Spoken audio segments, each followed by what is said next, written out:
Shri T Siddique 3 കിടപ്പുമുറികളുള്ള ഒരു ടൗൺഷിപ്പിന്റെ ഭാഗമായി, അതായത് നേരത്തെ താമസിച്ചിരുന്നതിനേക്കാൾ മികച്ച ഒരു രീതിയിൽ ചൂരൽമലയും വെള്ളാർമലയും മുണ്ടക്കയും പുഞ്ചിരിവട്ടവും ഒക്കെ വീണ്ടും പഴയതിനേക്കാൾ നന്നായി ജീവിക്കുന്ന തരത്തിലുള്ള ഒരു പദ്ധതിയാണ് ഞങ്ങളുടെ managing editor and managing director Anto Augustine ഇപ്പോൾ അനൗൺസ് ചെയ്തത്. ഇതിനൊപ്പം നിൽക്കുകയല്ലേ ശ്രീ ടി സിദ്ദിഖ്? തീർച്ചയായും എല്ലാ ഭാഗത്തു നിന്നുള്ള വലിയ സഹായഹസ്തങ്ങൾ ഇതുമായി ബന്ധപ്പെട്ടുകൊണ്ടുണ്ട്.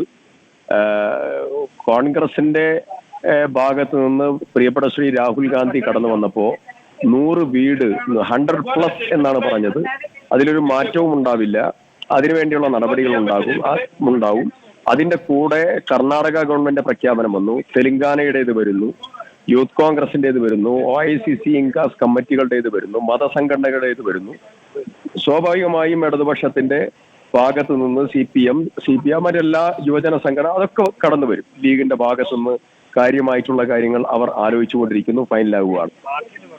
അതിന്റെ കൂടെ സന്നദ്ധ സംഘടനകൾ, ചില സ്ഥാപനങ്ങൾ ഒക്കെ കടന്നു വരുന്നുണ്ട്.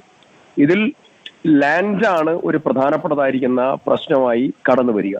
സുരക്ഷിതമായിട്ടുള്ള സ്ഥലം, അവർക്ക് ഈ കാര്യങ്ങളൊക്കെ നിർവഹിക്കാൻ പറ്റുന്നതായിട്ടുള്ള സ്ഥലം, ആ സ്ഥലവുമായി ബന്ധപ്പെട്ടിട്ടുള്ള പ്രധാനപ്പെട്ട കാര്യം ഉൾപ്പെടെ എല്ലാം ആലോചിച്ച് റിപ്പോർട്ടർ എടുത്തിരിക്കുന്ന സ്റ്റാൻഡ് ഏറ്റവും ശ്ലാഘനീയമാണ്. അതിന് സ്വാഭാവികം ഇതിനെല്ലാം കൂടെയുള്ള വയനാട് മുൻ ജില്ലാ കളക്ടർ ശ്രീ ഗീതയുടെ നേതൃത്വത്തിലുള്ള ഒരു ടീം ബിൽഡിംഗ് സർക്കാർ നടത്തിയിട്ടുണ്ട്. അത് റീഹാബിലിറ്റേഷൻ പ്രോസസ്സുമായി ബന്ധപ്പെട്ടുകൊണ്ടാണ്. അതിലേക്ക് എല്ലാം കണക്ട് ചെയ്തുകൊണ്ടുള്ള ഒരു സമീപനം ടോട്ടലി ഉണ്ടാകും. ഞങ്ങൾ എല്ലാവരും അതിനെ പിന്തുണയ്ക്കുകയാണ്. അതോടൊപ്പം ഉള്ള പ്രയാണത്തിൽ എല്ലാവരും ഉണ്ടാകും. ശ്രീ ടി സിദ്ദിഖ്, അതായത് നമ്മൾ 1-2 സെന്റിൽ ഒതുങ്ങുന്ന ചെറിയ വീടുകളല്ല, നമുക്ക് അവർക്ക് താമസിച്ചിരുന്നതിനേക്കാൾ മികച്ച രീതിയിൽ ഒരു ആയുസിന്റെ സമ്പാദ്യമാണ്. ഞാൻ ചിലരെയൊക്കെ നേരിട്ട് അവിടെ വന്ന് കാണുമ്പോൾ സിദ്ദിഖ്, നമുക്ക് കേട്ടു നിൽക്കാൻ കഴിയില്ല. കാരണം 30 വർഷം ഹാരിസൺ എസ്റ്റേറ്റിൽ ജോലി ചെയ്ത് മിച്ചം പിടിച്ച് അച്ഛനും അമ്മയും ഉണ്ടാക്കിയ വീടാണ് ഇല്ലാതായതെന്ന് ഒരു മകൻ കരഞ്ഞുകൊണ്ട് പറയുകയാണ്. ആ മകൻ പ്രവാസിയാണ്, അച്ഛനും അമ്മയും ക്യാമ്പിലാണ്. അവർ ആ തൊഴിലാളികളായി പണിയെടുത്തുണ്ടാക്കിയ പൈസ കൂട്ടിവെച്ചുണ്ടാക്കിയ വീടൊക്കെയാണ് പോയത്. അങ്ങനെ നഷ്ടങ്ങൾ സംഭവിച്ച, ജീവൻ നഷ്ടപ്പെട്ട, ഉറ്റവരില്ലാതായ ഒത്തിരി മനുഷ്യരുണ്ട്. അവരെ ഒന്നിച്ചു നിർത്തുക, എൻ്റെ നാടാണെന്നുള്ള ബോധ്യത്തോടെ ഒന്നിച്ചു നിർത്തി അവർക്കായുള്ള ഒരു സൗകര്യം ഒരുക്കി കൊടുക്കാൻ അതിന് ഉറപ്പുള്ള ഭൂമി വേണം. അതടക്കമുള്ള സഹായമാണ് ഇപ്പോൾ റിപ്പോർട്ടറിൻ്റെ മാനേജ്മെന്റ് ഇപ്പോൾ അവിടെ നൽകാമെന്ന് പറയുന്നത്. അവർ വയനാടുകാരാണ്, വാഴവറ്റക്കാരാണ്. ഞങ്ങളുടെ chairman Roji Augustine, vice chairman Josekutty Augustine, ഒപ്പം managing editor and managing director Anto Augustine, ഇവർ 3 പേരും ചേർന്നെടുത്ത തീരുമാനമാണ്. സ്ഥലം ആവശ്യമാണെങ്കിൽ സ്ഥലം, അതിനാവശ്യമായ എല്ലാ സംവിധാനങ്ങളും ഒരുക്കാൻ ഒപ്പം നിന്നുകൊണ്ട് സർക്കാരിൻ്റെയും ഒപ്പം പ്രതിപക്ഷ നേതാവ് തന്നെ ഒപ്പം ഉണ്ടാവുമെന്ന് പറഞ്ഞിട്ടുണ്ട്. അപ്പോൾ MLA എന്ന നിലയിൽ താങ്കൾ ഈ പ്രോജക്റ്റിന് ഒപ്പം നിൽക്കുകയല്ലേ? താങ്കളുടെ കൂടി ഒരു കൈകോർക്കൽ ഉണ്ടെങ്കിൽ നമുക്ക് ഈ പ്രോജക്റ്റ് എത്രയും പെട്ടെന്ന് പൂർത്തിയാക്കാൻ കഴിയും. ഒരു ടൗൺഷിപ്പായി തന്നെ ഏറ്റവും ഉറപ്പുള്ള സ്ഥലത്ത് ആ എല്ലാം നഷ്ടപ്പെട്ട നമ്മുടെ സഹോദരങ്ങളെ നമുക്ക് ഒന്നിച്ച് താമസിപ്പിക്കാൻ കഴിയും. തീർച്ചയായും ഒരു സംശയവുമില്ല. എല്ലാ ഭാഗത്തു നിന്നുമുള്ള വലിയ വലിയ സഹായഹസ്തങ്ങൾ ഈ കാര്യത്തിൽ ഉണ്ടാകുന്നു.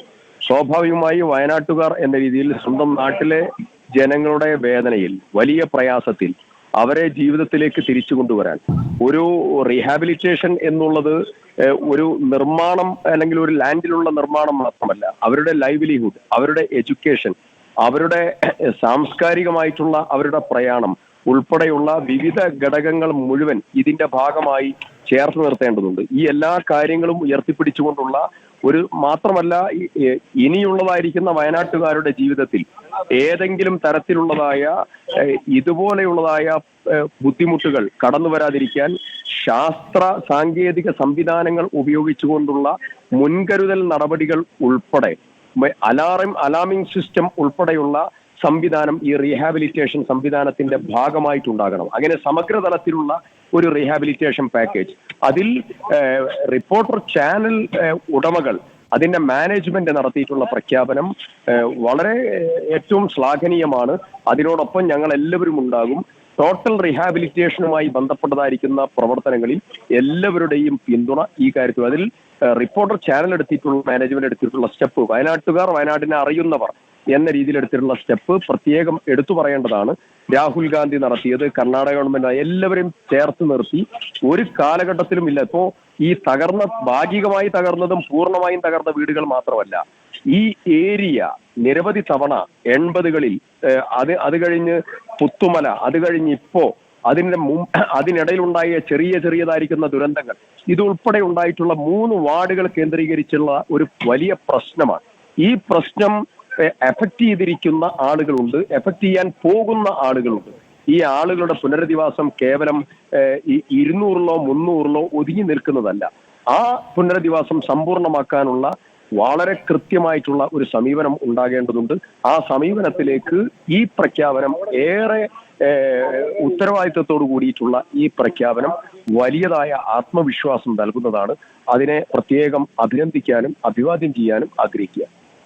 വളരെ നന്ദി ശ്രീ ടി സിദ്ദിഖ് MLA നമുക്കൊപ്പം ചേർന്നതിന്, ഈ ദൗത്യത്തിനൊപ്പം ഒപ്പമുണ്ട് എന്ന് ഉറപ്പിച്ച് പറഞ്ഞതിന്. നമുക്ക് തിരിച്ച് ശ്രീ ആൻഡ്രൂ അഗസ്റ്റിനിലേക്ക് പോകാം. Shri Andrew Augustine, T Siddique MLA ആണ് നമ്മുടെ മാനേജ്മെന്റ് എടുത്ത, നമ്മുടെ ചെയർമാനാണ് ഇക്കാര്യം ആദ്യം നമ്മുടെ മുന്നിലേക്ക് വെക്കുന്നത്. അതിനുശേഷം താങ്കളും ഒപ്പം വൈസ് ചെയർമാനും എല്ലാവരും ചേർന്നെടുത്ത തീരുമാനം, നമ്മുടെ എൻറ്റയർ റിപ്പോർട്ടർ ഫാമിലി ഒന്നിച്ച് നിൽക്കണം, നമ്മുടെ നാടാണ് വയനാട്, നിങ്ങൾ വയനാട്ടിൽ ജനിച്ചു വളർന്നവരാണ് മാനേജ്മെന്റിലുള്ളവർ എങ്കിൽ ഞങ്ങളൊക്കെ മറ്റിടങ്ങളിൽ പെട്ടവരാണെങ്കിലും ഞങ്ങളും വയനാട്ടുകാരായി മാറിയിരിക്കുകയാണ്. ശ്രീ ആൻഡ്രൂ അഗസ്റ്റിൻ, നമ്മൾ ഒന്നിച്ച് നടത്തുന്ന ഈ ദൗത്യത്തിന് ഇപ്പോൾ MLA പറയുന്നു ഞങ്ങളുടെ സർവാത്മന ഉള്ള പിന്തുണയുണ്ടാകും. ഇതിന് ഈ തീരുമാനമെടുത്തതിന് അഭിനന്ദനങ്ങളും അദ്ദേഹം അറിയിച്ചിട്ടുണ്ട്. Shri Andrew Augustine.